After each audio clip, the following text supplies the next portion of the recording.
but it is never our intention. The standing committee is sitting here, still seated. They're still deliberating. So I came out this afternoon with Dr. Mashakada. I'm sure you all know him. He is our information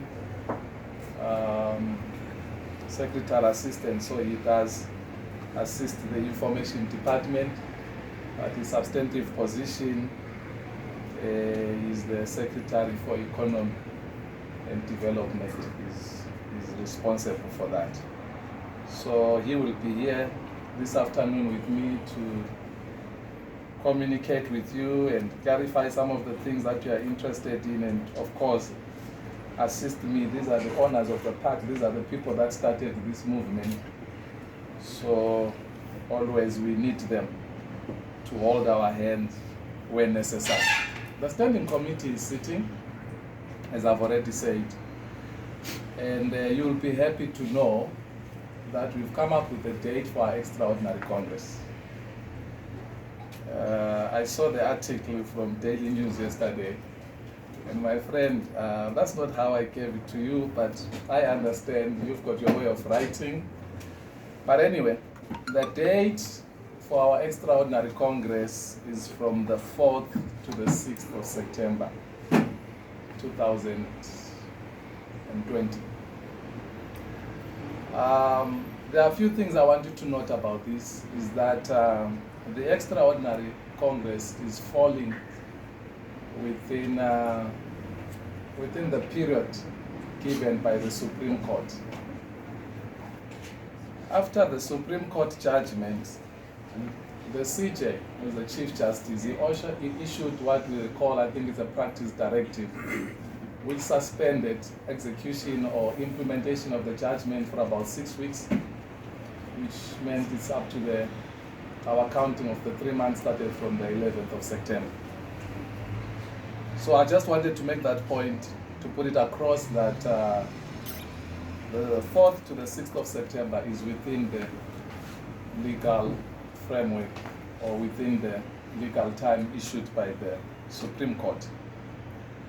I also want to say, having come up with this date, we are going to be consulting the health authorities, because there is public health imperatives which we dare not ignore. You know we're going through a pandemic, so we want to be guided. I have said this in some of my interviews. No one must lose their life because of politics. So it's not the politics that will lead, but it will be health imperatives that will lead. So if they advise us otherwise, don't be surprised. I do not want to see another headline, my friend, that says Khupe postponing extraordinary Congress. No, this is the MDC that is sitting and coming up and making decisions as to regards how do we move forward as far as our extraordinary Congress is concerned. We are experiencing a wave of cyber attacks from our Eastward friends, the Alliance. I think Dr. Mashakada here has received his fair share of attacks. The disinformation campaign, which we have noted, and we know that there are also plans, advanced plans to disrupt all of our meetings violently, and there are also plans to storm the Harvest House, Morgan Tsvangirai House, and almost take it by force. The standing committee did get a report to this effect, and we are looking at many different ways. We are considering many different ways on how to mitigate or how to stop these threats right away. And even on the cyber attacks, the only way, or one of the ways we are going to deal with that situation, is to be able to always come here, give you facts and the truth as we know it, and take your questions as a way of giving truth out there as compared to the lies that is being tackled out there.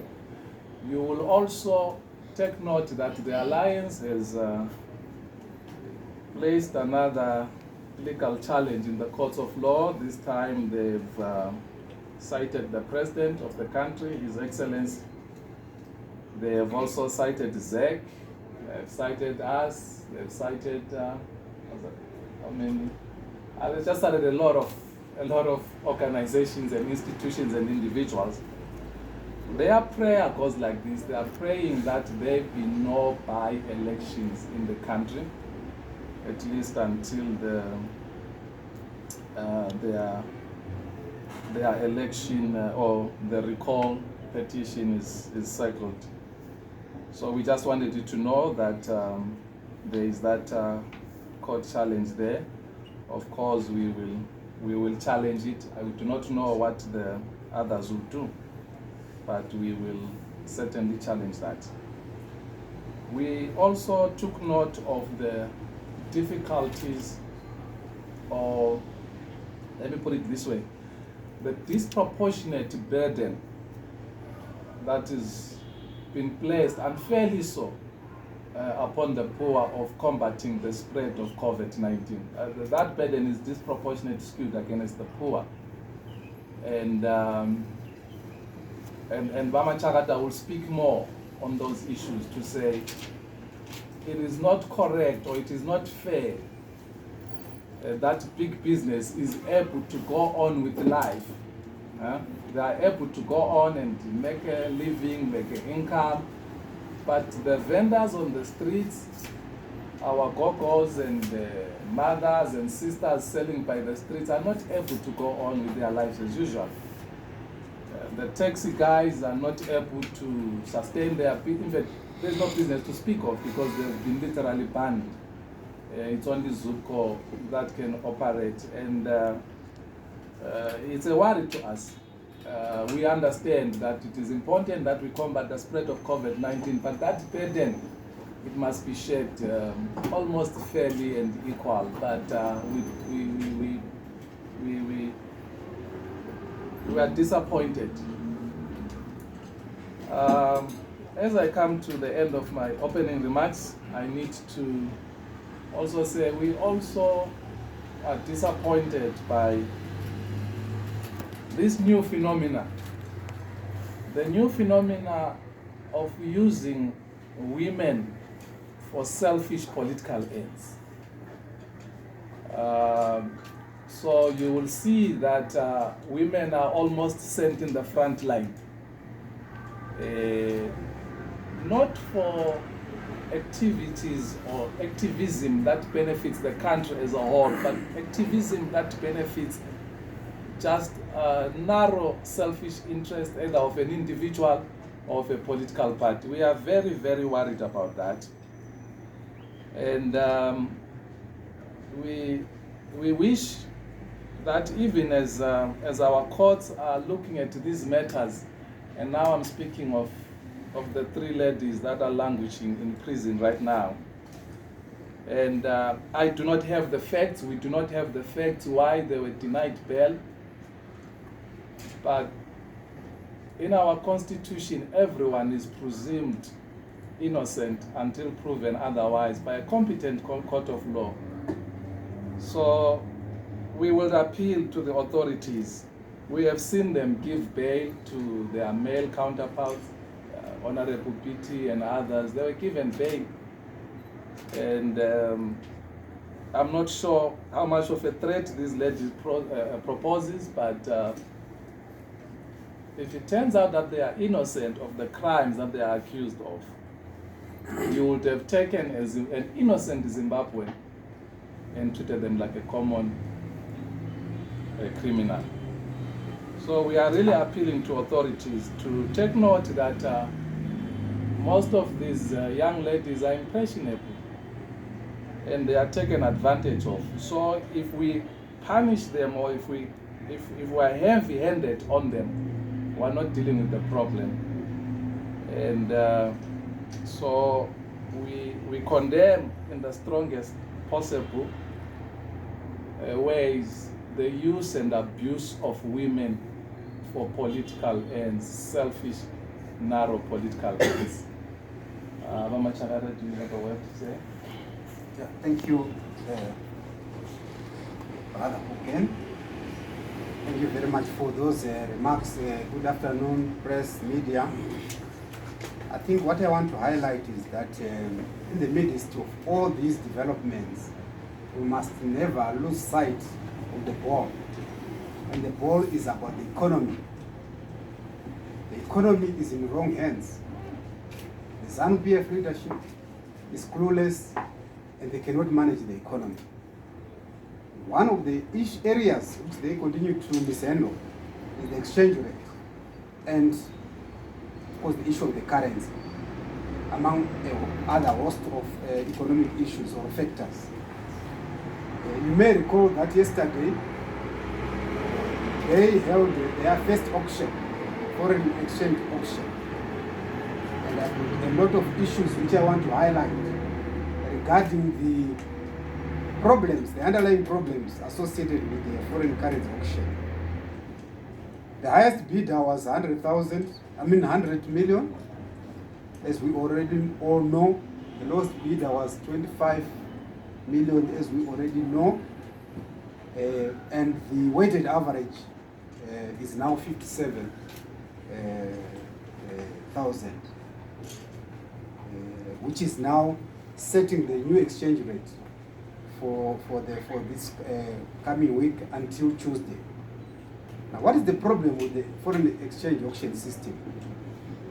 The first thing is that it's an admission that the country cannot produce enough foreign currency. The economy is not performing. The productive sectors are weak, and there's no economic stimulus to stimulate exports and foreign currency earnings. It is also an admission that the capital account or the balance of payments is not performing. Therefore, there are no new foreign currency inflows that are coming into the country. But what has that done? It has created more arbitrage. The foreign exchange rate, the official exchange rate has now risen from 25 to 57. This will just push the parallel market rate to higher rates, and this will weaken the Zimbabwean dollar further. So we are going in a vicious circle. The other challenge is that you cannot rule out insider information in the conduct of the auction. Obviously, the foreign currency auction system has created an oligarchy or a cabal in the foreign currency sector, where a few people have got inside knowledge and inside information on how the system operates.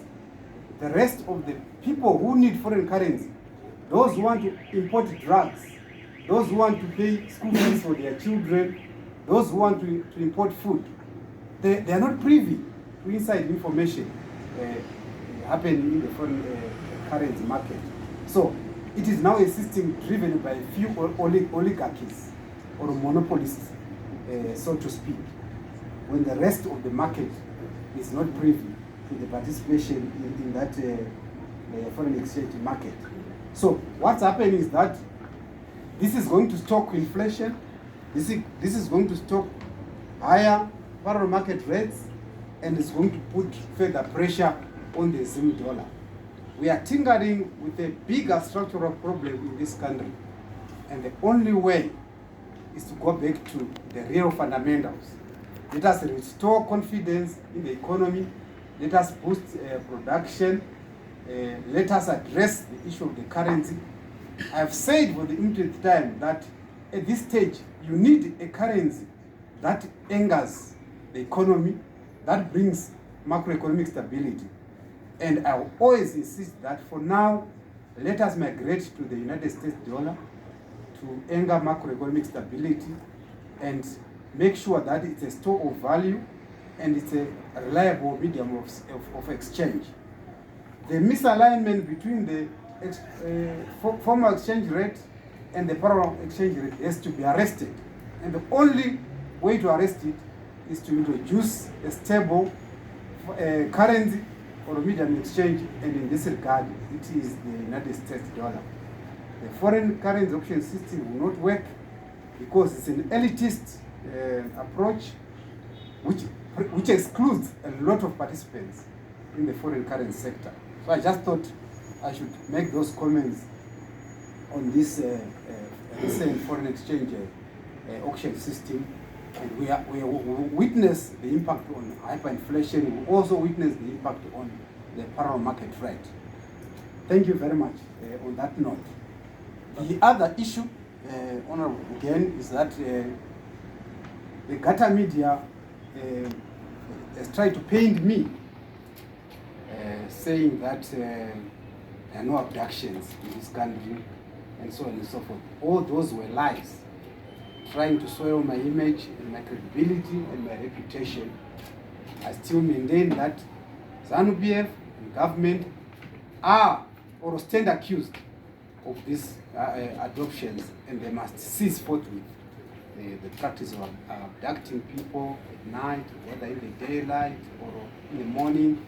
They must stop torture, they must stop human rights abuses, and we stand by our statement that those abductions have to be investigated, and that those people are correct to say they've been abducted until proven otherwise. Thank you very much. All right. Okay. Thank you, Honorable Mashakada. We are now ready to entertain